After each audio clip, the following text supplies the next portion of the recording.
I rented this ditch witch here because I'm going to start with tilling up all this ground here and eventually plant lavender in here. And lavender likes really kind of loamy, well-draining soil. And this obviously is not. It's very clay. We're in Tennessee here, and it's very, very compacted and clay, and really not good for lavender. So I got to prepare the soil. I'm going to till it all up, and then plant a cover crop. And from what I can tell, a cover crop is what I'm planting has a lot of properties that in nutrients that kind of help with the soil, kind of aggregate it, help it to be more well draining. And so otherwise I'm not going to be successful at planting lavender. It'll just die. So I'm going to turn over all this ground here and then come back. We're supposed to have a change of weather on Tuesday or Wednesday. Hopefully we'll get a little rain. So I'm going to hold off on seeding till then. But I'm going to just kind of plant strips of the cover crop. And then next year, maybe in the springtime, I'll come back and rent this again, till it up again, maybe even plant another cover crop. And see how it goes before. I don't want to get a bunch of lavender only to have it not live. So so for now we're going to go ahead and till it all up, then get it ready for the planting, and keep our fingers crossed. I've never done this before, never used this machine before. I'm a little nervous about it, so but we'll be just fine. It's supposedly the thing to do. It's called a cultivator. I don't know if any of you have used a cultivator, but I haven't. But it's supposed to be good for this various thing. You know, sometimes a tiller on a tractor just leaves things too clumpy and everything. This is supposed to break it up a little bit better. So we'll see how that goes. So.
Dusty job.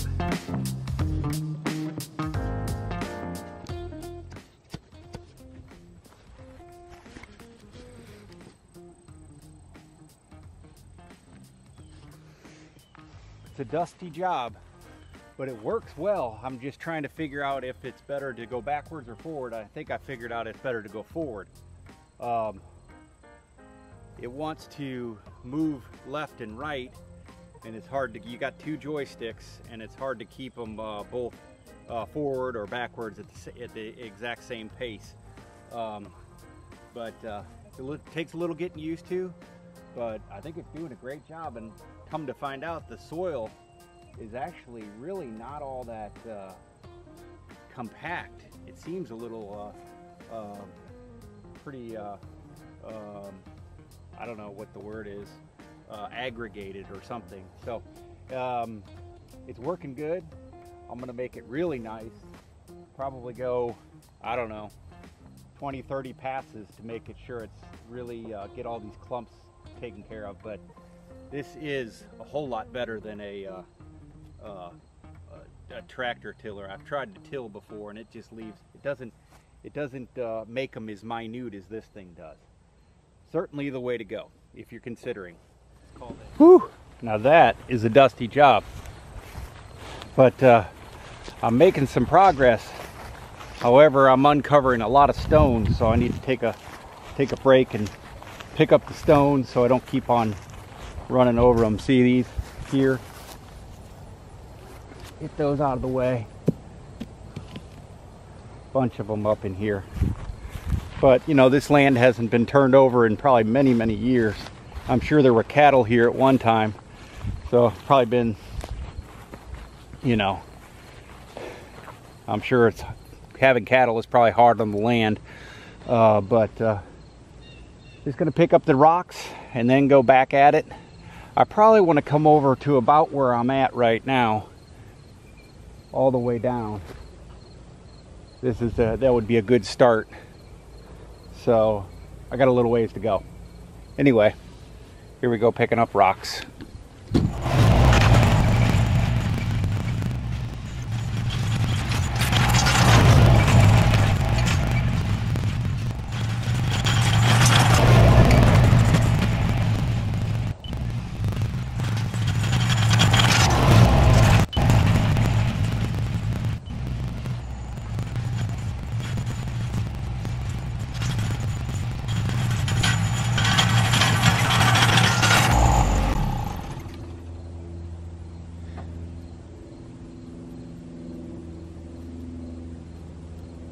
That is some rough ground.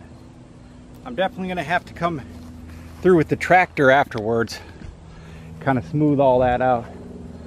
But as you can see, the soil is, other than the big clumps of grass, it's pretty good. But it still needs amendments, and it still needs to have the cover crop. I think that'll really help. This thing, that's the only way to do it.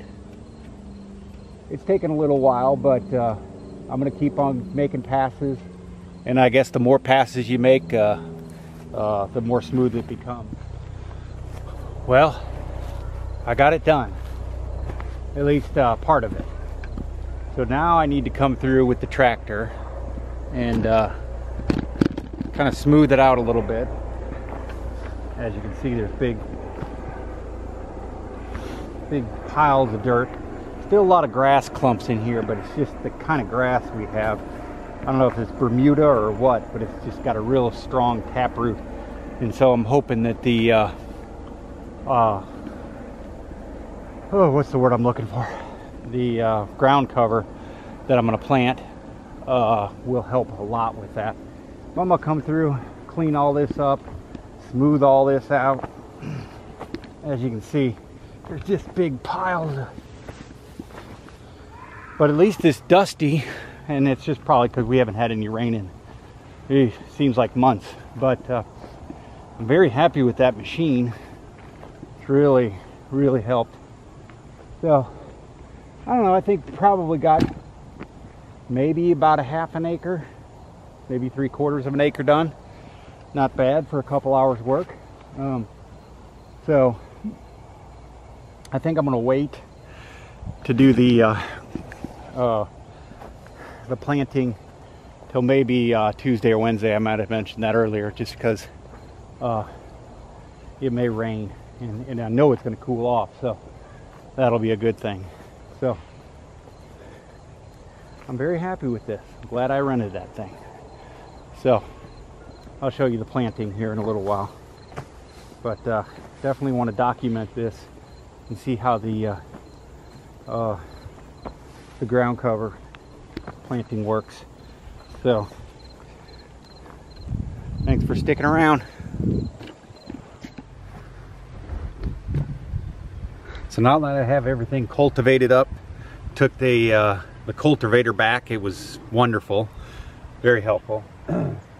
I'm going to plant this this fall cover crop, and just to kind of read you what the fall cover crop is: a crop mix of ready to sow green manure perfect.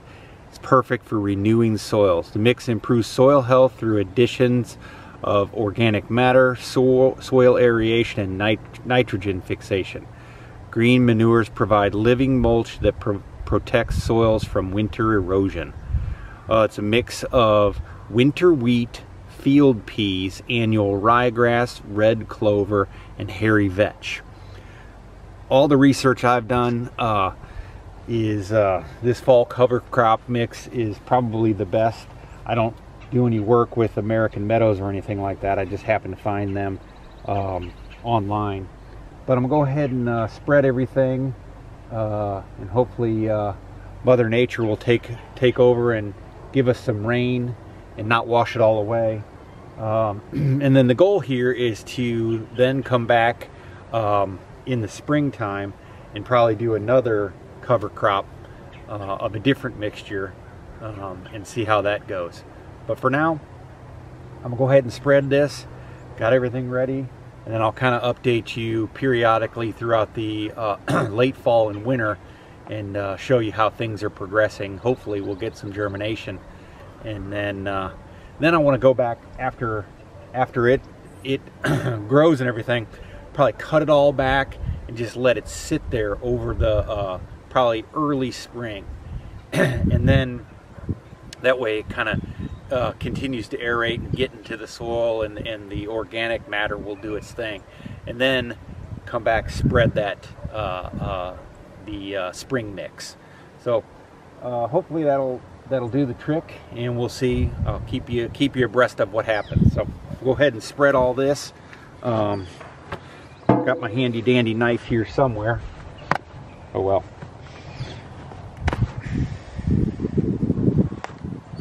I probably should be using a spreader of some sort, but I don't have one, so I'm just going to use my hands.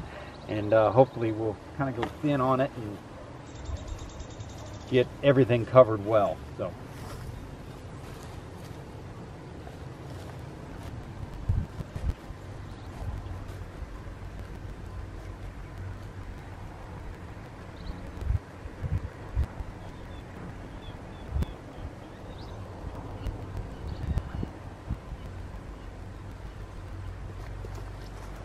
Bag number one. I got another bag, get the other end. These are 10-pound bags, and if I need to, I can always order more. They run about, they're not cheap, run about I think $30 maybe a bag. So I hope they do well, then I don't want to have to buy them again.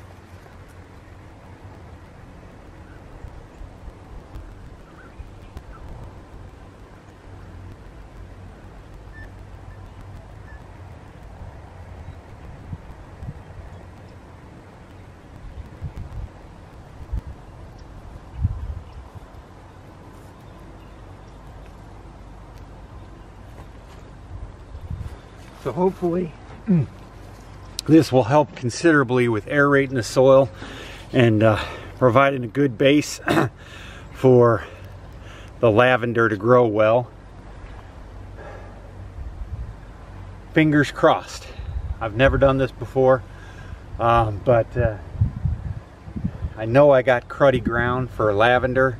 I've got to figure out a way to improve that, or the lavender just won't grow. So this should break up the ground. The hairy vetch, I think, is got a very deep taproot, and it'll turn over make turning over the soil a lot better, and just create a finer environment where the soil can kind of drain better, and that's what lavender likes. So we'll see what happens.